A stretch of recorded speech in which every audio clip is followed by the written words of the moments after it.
Salam dəyərli izləyicilər, Xəbərlərdən kanalına xoş gəlmisiniz. Pensiyaların artırılması ilə bağlı xəbəri sizə təqdim edirəm. Ətraflı xəbərə keçməzdən əvvəl pensiyaların artırılmasının tərəfdarı olan hər kəs videonu bəyənib kanalımıza abunə olmağı unutmasın. Həmçinin videonun şərh bölməsinə pensiyalar mütləq artırılmalıdır. Bu gözəl fikirdir. Bu sözləri yazaraq səsimizi daha yüksəklərə çatdırmağa kömək edin. Hazırda ölkəmizdə minlərlə yaşlı insan üçün həyat şəraiti dözülməz hal alıb.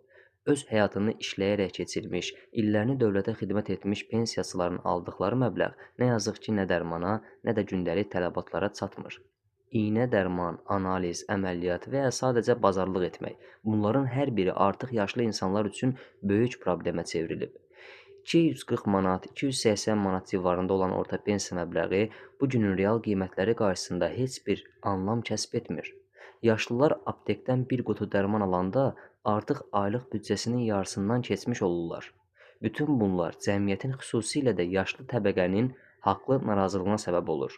Sosial şəbəkələrdə, mətbuatda və küçə reportajlarında xalq bir sual verir: bu vəsaitlə necə yaşayaq? Xalq tələb edir ki, pensiyalar ən azı 220 manat artırılsın. Cəmiyyətin əsas çağırışı budur.